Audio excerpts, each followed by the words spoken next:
unforgiving year of 1883, the schooner Aurora pushed deep into the Arctic Circle, chasing the elusive promise of the Northwest Passage. They carried charts drawn from whispers and legends, but found only endless ice, a silence vast enough to swallow sanity, and the chilling evidence of something immense that moved beneath the floes. Warnings from the Inuit spoke of a spirit of the deep, a white-furred giant that hunted the frozen wastes, stirring when the ice groaned and the stars burned brightest. Still, Captain Elias Thorne pressed on, driven by ambition and the lure of discovery. What rose from those depths left only broken men, shattered hulls, and a terror no map could ever record. So, before we continue, make sure you subscribe and let us know where you're watching from. Thanks. We set sail under a sky the color of pewter, the wind whipping off the Lofoten Islands already biting. The Aurora, a three-masted schooner built for the polar ice, groaned under the weight of supplies: barrels of salted meat, crates of hardtack, stacks of furs, and the delicate instruments of scientific inquiry. I, Alistair Finch, served as the expedition's naturalist and chronicler, my journal already filled with hopeful observations of seabirds and distant whales. Reverend Silas Croft, our expedition's chaplain, a man of quiet faith and surprising resilience, kept his worn Bible and a small carved walrus ivory cross close. Lars, our chief harpooner, a burly Norwegian with eyes the color of glacial ice, sat with his heavy rifle across his knees, its steel glinting even in the dim light, his gaze constantly sweeping the vast empty expanse. Our Inuit guide, Nanook, a man whose name meant polar bear, stood in the bow, his face impassive, his knowledge of the ice and currents far surpassing any chart. His young apprentice, a boy named Canuck, stayed close to his hip, quiet and watchful, his small hands already deft with ropes and paddles. The stated purpose, as Captain Thorne had meticulously outlined, was straightforward: track deep-water leads, collect specimens, chart the ice, and return before winter. That was the official narrative, but in the quiet hours, we all knew there was an unspoken quest: to face the ultimate wilderness. The Arctic, however, had its own plans, its own secrets, and its own inhabitants, far older and more profound than any we had imagined. The first week was a slow, grinding advance through scattered ice floes, the Aurora's reinforced bow crunching through the thinner sheets with a sound like shattering glass. The water, a deep, bruised indigo, ran cold and silent, save for the constant groaning of the ship and the distant, mournful cry of a gannet. The damp, bone-chilling cold seeped into everything, clinging to our skin, numbing our fingers, and making every breath a visible plume. After days of this steady rhythm, the sun began to hang lower, its light a pale, ethereal wash that never truly warmed, only illuminated the vast, indifferent expanse. We moved by the ceaseless vigilance of Nanook in the crow's nest, his guttural calls guiding the helmsman, his eyes reading the ice like a book. No speech for long stretches, only the rhythmic thud of the ice against the hull and the sharp, sudden crack as a larger floe gave way. By the second week, we came upon a stretch of ice where the floes were not merely broken, but torn. Wide, smooth channels, too broad for any natural current, snaked through the pack, as if something immense had dragged itself across, leaving trails of pulverized ice and dark, open water in its wake. There were no claw marks, no jagged edges, only a smooth, almost polished compression, the distance between the sweeps far longer than any icebreaker could achieve. Captain Thorne peered at the ice from the deck, his brow furrowed. "The sea plays strange tricks up here," he muttered, but his voice lacked conviction. He did not like delays, but the sight held us. He checked his compass, then called us back to our tasks, a new urgency in his tone. Near the next lead, we discovered the carcass of a narwhal wedged between two small bergs. Its long, spiraled tusk was snapped clean, and its thick hide was not pierced by harpoons or scarred by polar bear claws. Instead, the body looked crushed in the middle, as if constricted by immense unseen bands. Its ribs protruded through the dark skin, broken inward. I took its length with my eye, a chill colder than the Arctic air running down my spine, and said nothing. Lars prodded it with the butt of his rifle, and the whole mass shifted, sliding deeper into the frigid water. Canuck stepped back onto the deck without a word, his young face pale. A sour taste filled my mouth, not from the cold, but from a deeper, primal unease. In the late afternoon, a small hand-built kayak appeared in the distance, paddling toward us through a narrow lead. It held 2 Inuit hunters, their faces weathered and their eyes, sharp as obsidian, moved between us and the strange ice without resting. They spoke in short, clipped tones, their language a series of guttural sounds and clicks, but Nanook translated.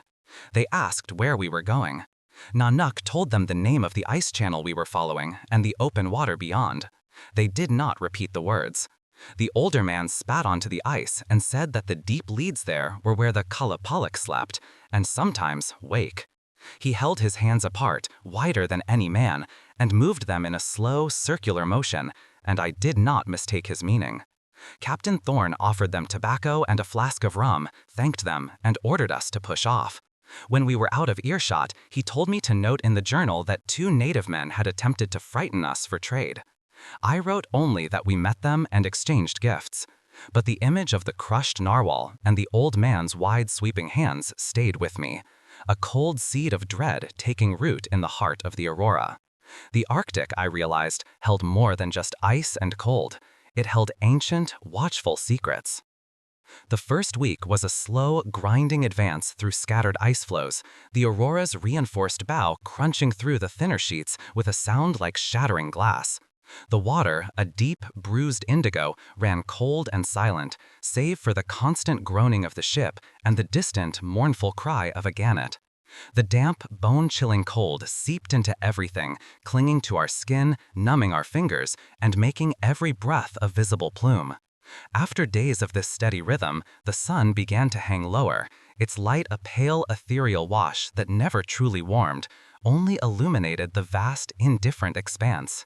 We moved by the ceaseless vigilance of Nanook in the crow's nest, his guttural calls guiding the helmsman, his eyes reading the ice like a book. No speech for long stretches, only the rhythmic thud of the ice against the hull and the sharp, sudden crack as a larger floe gave way. By the second week, we came upon a stretch of ice where the floes were not merely broken, but torn. Wide, smooth channels, too broad for any natural current, snaked through the pack, as if something immense had dragged itself across, leaving trails of pulverized ice and dark, open water in its wake. There were no claw marks, no jagged edges, only a smooth, almost polished compression, the distance between the sweeps far longer than any icebreaker could achieve. Captain Thorne peered at the ice from the deck, his brow furrowed. "The sea plays strange tricks up here," he muttered, but his voice lacked conviction. He did not like delays, but the sight held us. He checked his compass, then called us back to our tasks, a new urgency in his tone. Near the next lead, we discovered the carcass of a narwhal wedged between 2 small bergs. Its long, spiraled tusk was snapped clean, and its thick hide was not pierced by harpoons or scarred by polar bear claws. Instead, the body looked crushed in the middle, as if constricted by immense, unseen bands. Its ribs protruded through the dark skin, broken inward. I took its length with my eye, a chill colder than the Arctic air running down my spine, and said nothing. Lars prodded it with the butt of his rifle, and the whole mass shifted, sliding deeper into the frigid water. Canuck stepped back onto the deck without a word, his young face pale. A sour taste filled my mouth, not from the cold, but from a deeper, primal unease. In the late afternoon, a thin, iridescent film spread across the surface of the water where a subsurface current met our lead. It shimmered with a faint, oily sheen that smelled of musk and brine, a scent unlike anything I had ever encountered in the polar regions. The Aurora glided through it, and the film parted and closed again, leaving a faint, greasy trace on the hull. Small, translucent invertebrates rose in bursts, then settled back into the strange slick. Reverend Croft dampened a cloth and tied it over his mouth and nose, his eyes wide with an unspoken disquiet. He pressed his walrus ivory cross to his chest with one hand and kept the other steady on the gunrail. "The deep holds what it must," he murmured, a habit of speaking to no one in particular when discomfort grew. Lars called ahead to Nanook, asking if the smell came from a unique type of plankton. Nanook did not answer. He merely nudged the bow toward the middle of the lead, where the black water ran clearest, his face a mask of grim concentration. We finally managed to berth the Aurora against a raised, ancient ice floe, its surface pockmarked and scarred by centuries of pressure. We cut blocks of compacted snow for a windbreak, set a small fire in a ring of stones using precious coal, and hung hammocks in the shelter of the floe's towering ridge. The fire smoked for a long time, struggling against the pervasive damp and cold, unwilling to take a strong flame. The biting wind sank into any patch of skin not painted with rancid seal grease. Our meal was hardtack and salted meat, softened in a pot. Canuck ate without lifting his eyes, his gaze fixed on the shifting patterns of the ice. When the meal was done, I cleaned my vials and repacked them while Captain Thorne checked his charts again by the flickering firelight. He measured with calloused fingers and set marks with a stub of charcoal. In the morning, the heavy mooring lines held tight, but the snow around the bow showed a shallow, wide furrow, as if something immense had pressed against the hull and shifted the entire vessel, inch by inch, grinding against the ice. I told myself the shifting currents had lifted and dropped us, or that the ice itself had moved, but the marks were too deliberate, too smooth. The sun had not yet cleared the horizon when we pushed off again, a decision made with a grim, unspoken urgency. The ice formations changed after that. The towering bergs seemed to recede, leaving a collar of bare, dark water where no small floes took root. The water deepened beneath the surface without showing a change in color, and our sounding lines did not find bottom where they had before. There were no seals, no Arctic birds for a stretch that felt too long for chance, only the vast, echoing silence. Every sound we made, every creak of the hull, every splash of an oar, came back thin, swallowed by the immensity. I looked to the others and saw them avoiding each other's eyes, a collective acknowledgement of the growing unease. It was not fear yet, not outright panic, but the profound sense that our noise, our presence, did not belong in this ancient, watchful space. We were intruders, and the Arctic was beginning to stir. By midday, we saw the mouth of the polynya. The narrow lead opened into a vast expanse of still, dark water, spreading to a line of towering, ancient icebergs and floating bergy bits. The surface held a pale, greasy scum near the shore of the ice floe, but was clear and black in the middle, reflecting the leaden sky like polished obsidian. Two massive tusks, far larger than any narwhals, stood at the mouth, driven deep into the ice, each wrapped with woven sealskin and marked with shallow, ritualistic cuts. Feathers of unknown Arctic fowl, along with strange, bleached bone fragments, hung from them. The bindings were new, fresh. Canuck reached out to touch the edge of one feather and drew back his hand sharply, his face etched with a sudden, profound fear. "We should not cross," he whispered, his voice barely audible, the first full sentence I had heard him speak since we left Tromsø. I looked to Nanook. Our guide stood with his jaw set, his eyes fixed on the center of the dark open water. He did not answer his cousin, which told me enough. Captain Thorne kept his voice even, though I saw the tremor in his hands as he gripped the rail. "We will skirt the margin, we mark the extent, we do not linger." He did not look at the tusks, he did not ask what they meant. He was tired of warnings, tired of the nameless dread that clung to the air. Reverend Croft lifted his walrus ivory cross and made a sign over the water, his lips moving in a short prayer for safe passage and for restraint. Lars checked the priming on his heavy rifle, a grim smile on his face that held no humor. "If it's a beast, it'll taste the same as any other," he growled, but I saw his hands shake when he set the weapon across his thighs. We moved along the fringe where the scum swirled in slow, oily loops around the hull. Bubbles rose in clusters, thick and viscous, and broke with a faint popping sound. The smell of musk and brine came again, stronger than before, a raw, primal scent that clawed at the back of my throat. I counted the time between the clusters, looking for a pattern. There was no order to it, only a chaotic, unpredictable rising. A large tabular iceberg, too heavy to be moved by current or wind, turned slowly on its own axis, its vast bulk groaning. Our Aurora drifted away from the other longboat for a moment, and I pulled us back with 2 short strokes of the oar. I felt no current, Yet we slipped sideways between strokes, and the hairs at the back of my neck lifted in a way I could not dismiss. Near a tongue of ancient blue ice, Canuck pointed at something pale under the surface. It was a strip of tissue, long and impossibly wide, caught on a sunken spur of ice. It undulated without the aid of current, then stilled. When we brought the longboat close, it came free and rose, a vast translucent sheet. I caught it with the edge of my oar and lifted it toward the bow. It was the outer layer of a shed skin, or perhaps fur, translucent and thick, with the pattern of scale-like ridges and fine white hairs pressed into it. The sheer width of it, the impossible scale, made my mouth dry, turning the last vestiges of courage to dust. I laid it along the thwart without speaking. Captain Thorne looked at it, his face pale and drawn, and did not ask me to pack it. He told me to note the find later, his voice clipped and strained. He did not meet my eyes. We heard a sound then that was not like the crack of ice or the push of a surfacing whale. It was the slow, deliberate expulsion of air through a wet, cavernous passage, a sound of immense, effortless power. And then silence. Then the sound again, farther off, echoing across the vast, still water. It came from under the surface, not above it. We froze without instruction, every man holding his breath.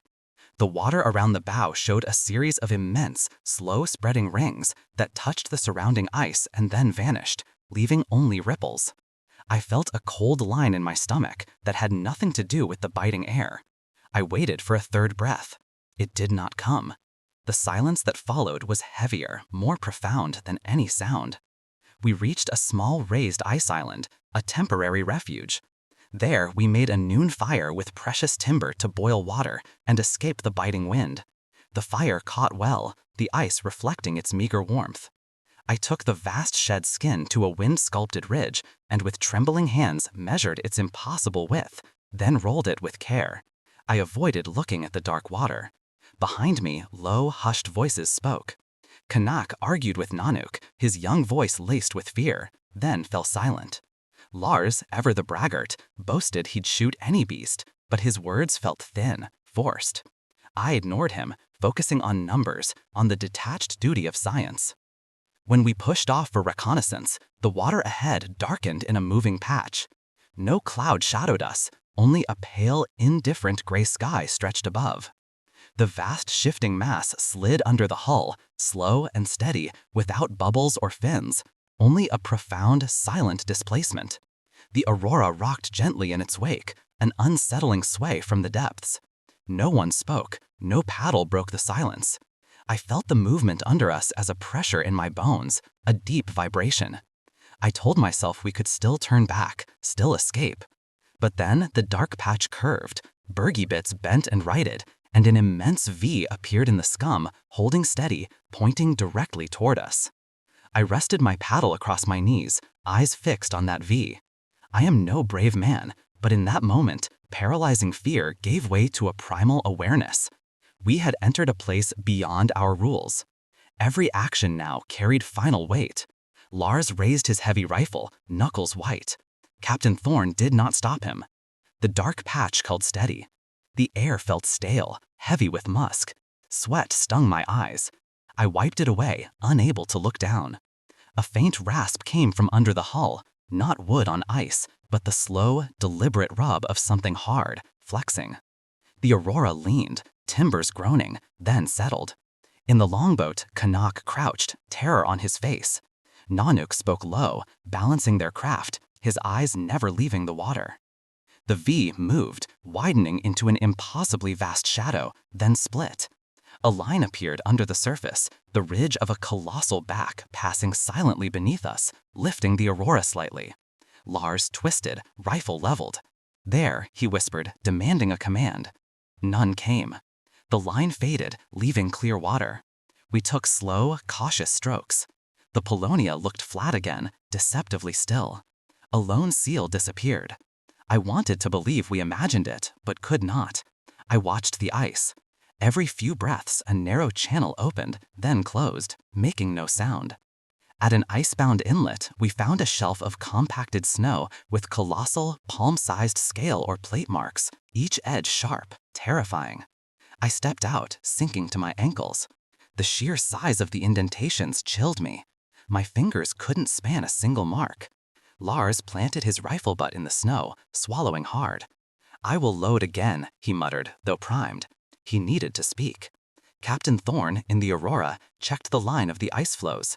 His voice brittle, he ordered, "We continue along the arc and return by the far bank. Short stops only. No waiting, no waste of powder." He held to plan when events defied it, a stubborn, dangerous resolve I'd seen before. We edged back into the polynya, the Aurora feeling impossibly small. The sun slid toward the horizon, casting long shadows, the light dull and bruised, making distances deceptive. Reverend Croft in the stern counted under his breath, touching his cross to the gunwale with each 10th count. His grip was white-knuckled. The first strike came without warning. Water bulged near the other longboat, and a dark, impossibly thick body rose, glistening, slamming down across their bow. The impact drove the vessel under, throwing icy spray. Canuck cried out once, vanishing between ice floes. Nanook, with a roar, held to the gunwale, swinging his paddle. The blade hit flesh with a flat, sickening crack. The immense length flexed and slid off, leaving deep gouges. The boat rocked violently, taking water. Lars fired his rifle where the body had vanished. The shot struck water, churning foam, but died in the black depths. The acrid smell of powder mixed with musk. My ears rang. "Canuck," I called. The ice moved, slow and deliberate. Nanook plunged his arm into the chaos and dragged his cousin up by the shoulder straps. The boy coughed, clinging to the thwart, shivering uncontrollably. Blood ran from a deep cut on his cheek. He stared at the water, eyes wide, silent. His face held the look of one who had seen too much. His breath steadied, but the terror in his eyes remained. We bailed with gourds and hats, hands numb. The other longboat trickled water from split seams. Captain Thorne, grim, pointed to a hummock of ancient ice. There, we patch. No one argued. We moved with short, even strokes, avoiding the deep, swirling sweep that had passed. The polynya waited, an immense, silent predator. On the hummock, we lifted the damaged bow and packed fibers into the gouges. I melted resin with a spirit lamp flame, spreading it with a spoon, my hands shaking. The resin set quickly, in thick, translucent bands. Lars stood with his rifle half-cocked, watching the water, jaw working, muttering curses. Nanook checked Canuck, who pushed his hand away, sitting up, silent, eyes fixed on the dark water. Reverend Croft wiped blood from the boy's cheek. "You are alive," he said. "You remain so by staying close." The surface around the hummock broke in 3, then 4 places. Each rise showed only the top line of a colossal body, thick as a ship's mast, white-furred ridges glistening. They moved in slow, tightening circles, pressing water aside with unnerving grace. Captain Thorne gripped the hull, staring at the circles. He gave no course. A heat filled my chest, unrelated to the cold. I heard my own shallow breaths, Lars's quick shuffle. "Back in," I said, my voice cracking. "We cannot wait for full dark." Thorne blinked, then nodded, sharp and decisive. "Go," he said, voice regaining steel. "We keep close, no gaps." The resin held. We pushed the longboat down, loaded fast. Canuck took the middle, stiff and mechanical. I gave him my gourd. We aimed for the far bank, where drowned icebergs rose like sentinels. The circles followed, 3, then a 4th closing the gap. My muscles screamed for frantic bursts, but I forced a steady rhythm. The first iceberg held a crude altar, twigs, bone fragments, sinew, a cracked clay dish with dried paste. The smell was sharp, clean, cutting through the musk.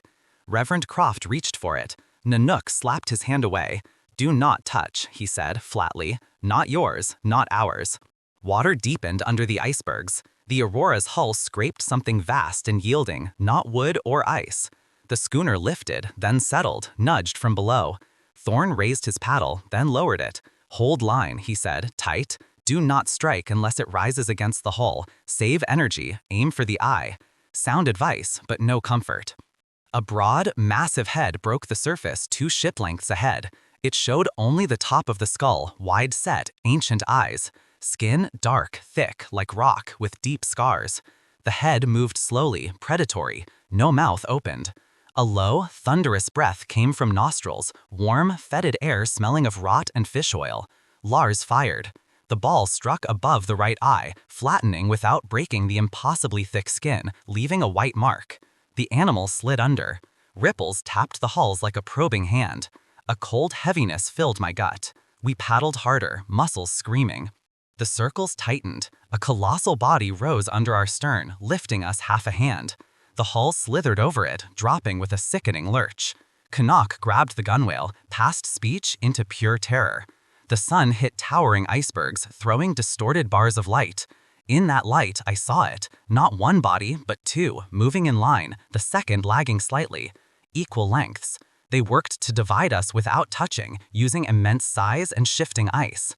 Habit or intent? I didn't know, only that it kept us off balance, pushing us to the deeper middle. Sure, I roared. Pick a point and do not vary. Thorne fixed his eyes on a gap where dark rock broke the white. There, he shouted. We drove hard, shoulders burning. The scrap against the other longboat came again, then a sharp crack as a thwart broke. The bow dipped, water pouring in. I swung us around, stern to their beam. Lars tossed his rifle into our boat, scrambling across. Our hull rose. Their damaged longboat settled, half submerged. Nanook and the boy stayed.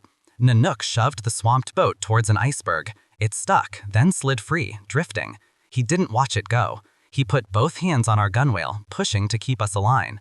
He would die keeping formation. The head rose again, port bow, closer. Impossibly massive, skin like scarred granite. The left eye, milky, clouded, blinked slowly, ancient damage. I raised my cattle, a futile stick, bringing it down where head met body. Nothing. The head turned, paused, its clouded eye fixing on mine. In that pause, I felt every part of me prepare for a strike that didn't come. The cold, ancient intelligence in that eye was pure terror. Then it slid under, leaving us rocking. We reached the rock wedge, driving the bow in. The hull stuck. We leaped into knee-deep water, dragging the Aurora onto the shelf.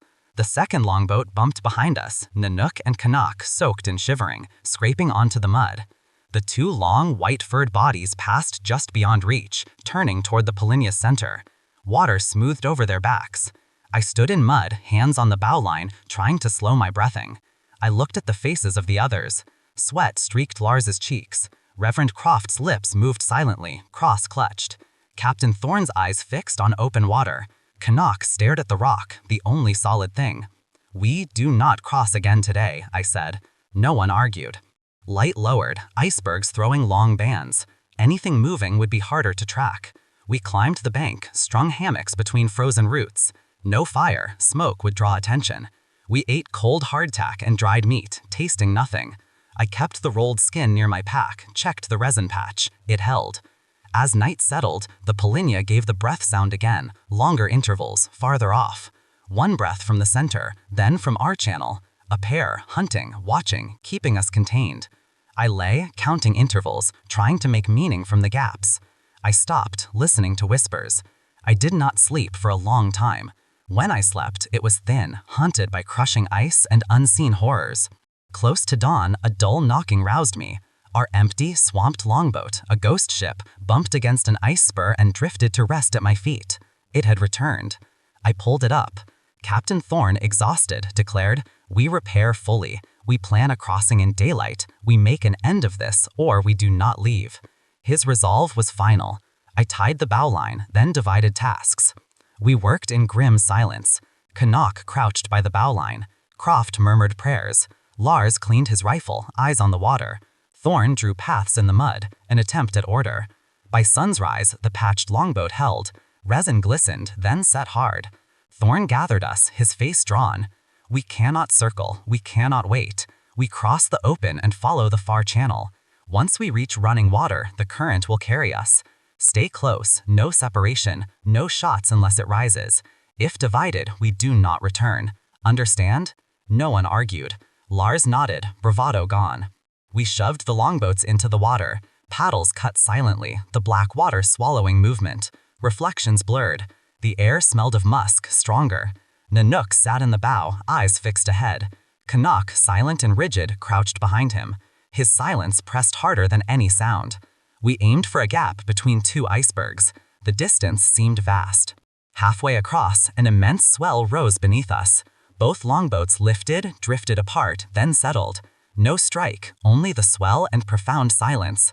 Thorne hissed for us to keep line. We brought the hulls together. Then the first true attack. A long, white-furred shape shot from the depths, striking our stern. I was thrown forward. The hull spun, water pouring in. Lars fired blind. Nanook swung his paddle against the withdrawing shape. The blade split. The giant's body rose higher, showing its immense back, glistening with scum, deep scars. It slid back under with smooth power. The circles tightened. A colossal body rose under our stern, lifting us half a hand. The hull slithered over it, dropping with a sickening lurch. Canuck grabbed the gunwale, past speech into pure terror. The sun hit towering icebergs, throwing distorted bars of light. In that light, I saw it. Not one body, but two, moving in line, the second lagging slightly. Equal lengths. They worked to divide us without touching, using immense size and shifting ice. Habit or intent? I didn't know. Only that it kept us off balance, pushing us to the deeper middle. Sure, I roared. Pick a point and do not vary. Thorne fixed his eyes on a gap where dark rock broke the white. There, he shouted. We drove hard, shoulders burning. The scrap against the other longboat came again, then a sharp crack as a thwart broke. The bow dipped, water pouring in. I swung us around, stern to their beam. Lars tossed his rifle into our boat, scrambling across. Our hull rose. Their damaged longboat settled, half submerged. Nanook and the boy stayed. Nanook shoved the swamped boat towards an iceberg. It stuck, then slid free, drifting. He didn't watch it go. He put both hands on our gunwale, pushing to keep us align. He would die keeping formation. The head rose again, port bow, closer. Impossibly We bailed fast, hands burning. Canuck pulled too, his silence broken by desperate breaths. The longboat steadied, stern low. My chest pounded. Thorne's jaw was locked, eyes fixed ahead. His grim steadiness kept my strokes even. Another rise, on the flank of the other longboat. The giant pushed up, rolling its length across their side. The hull tipped dangerously. Nanook braced, shoving his paddle against the broad, white-furred back. For an instant, I saw its full width, thicker than any trunk. It slid away. The longboat rocked upright, half-filled. Canuck cried out, striking the surface with his palm, his voice cracking, swallowed by the polynya. We paddled harder. Water dragged us. My arms shook. Lars swore. Croft began his count aloud, marking every 10th breath with his cross. The giant's head rose at last, directly between the boats, close enough for icy drops to strike my face. Eyes black, lidless, the scar over one milky. Nostrils opened wide, exhaling a low, thunderous rush of air that vibrated the water. I froze. The ancient eye fixed on me, a gaze of pure terror. My chest might stop. Then Thorne roared, "Stroke! For God's sake, stroke!" The command snapped me loose. We drove paddles into the water. The giant did not strike again. It slid back, leaving churning bubbles. The gap between icebergs drew closer. Water grew shallower. My arms ached, but we pushed on. Behind us, the surface bulged, but the body did not break. We reached the channel, and the current took hold, pulling us fast. We drifted between ice walls, the black water swirling. The sound of the giant's breath faded. I turned, only still water. Nobody followed. No breath sounded. Only icebergs and the current dragging us away. I let out a ragged gasp. We did not speak until the channel bent and the polynya was lost. Thorne sagged forward. "It is done. We leave it there." No one answered. Canuck's eyes were wide, unblinking. He had not found his voice. We didn't camp that night. We rode the current until our arms failed, then drifted under the stars. None of us slept. Every ripple was a warning. Every shadow, a coil. The current carried us, but the slow, steady breath from the black water echoed in my mind. At dawn, we made shore at a bank of clay and gravel. Too tired for shelter or fire. I closed my eyes, but saw the wide head. Canuck broke silence. It followed us. His face was drawn, haunted. Nanook urged quiet, but the boy shook his head. It followed. His words carried chilling weight. Lars spat. We are free of it. The current is ours now. Croft whispered a prayer. Thorne said nothing, rolling charts, his jaw trembling. We launched by midday. The river twisted narrower, canopy closing in. For an hour, nothing. Then the surface broke behind us. A swell rose, rocking both longboats. The same heavy breath. Canuck cried out. Nanook held him tight. Thorne, pale, shouted, "Faster!" We drove paddles, but the current was against us. The giant rose in the bend, blocking the river, head lifting high. Scars crisscrossed its hide, one eye clouded. Its body spanned the channel. The current dragged us toward it. My chest turned cold. Lars raised his rifle. Thorne didn't stop him. The shot rang, striking near the mouth. The giant jerked, no blood. It let out a low, thunderous exhale, then surged forward, driving a wave. Longboats slammed banks, water poured in. We scrambled. Nanook dragged Canuck onto the bank. Lars reloaded frantically. Thorne shouted to haul boats, but the giant lunged, jaws crushing wood. One longboat splintered. I fell into the icy shallows, scrambled onto the bank, coughing. The beast thrashed, tail smashing surface. Lars fired again, striking deeper near the jaw. The giant recoiled. Nanook shouted, hurling a burning resin torch. It struck the scarred side, clung, smoke rising. The animal thrashed harder, flame spreading. Its body lashed the river. Water boiled. I clung to a tree root. Canuck screamed, then covered his face. The giant rolled, slammed its head into the bank, then slid back into the water with a hiss of steam. The river churned, then stilled. Bubbles rose, then vanished. The torch sputtered out. The water ran black again. We stood in silence, soaked, shaking. One longboat shattered. The other cracked, but afloat. Thorne's face was pale. He whispered, "We move. Now." His voice shook. We loaded what we could. Half supplies lost, but no one cared. We paddled desperately. For hours, nothing. The river widened. By nightfall, we reached a sandbank, current fast and shallow. We pulled the boat up, collapsed, letting the river's roar drown every thought. In the morning, the water was clear. Birds called, fish broke the surface. The world seemed healed. Only gouges and the scorched torch remained. We didn't speak of turning back. Thorne marked maps, shut them tight. Croft said the beast was bound to that water. Nanook listened, but didn't agree.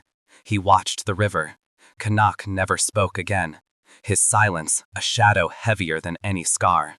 Lars carried his rifle, always loaded. Thorne reached Tromsø months later, with few samples, charts smudged, but never sailed north again. As for me, I wrote what I saw, though no scholar would believe it. Yet I remember the sound most of all. The steady breath rising from the black water. The measure of something ancient that did not belong to our world, but made its home in it. And I know, if ever I hear that sound again, no map, no order, no promise would keep me on the water. I would simply run.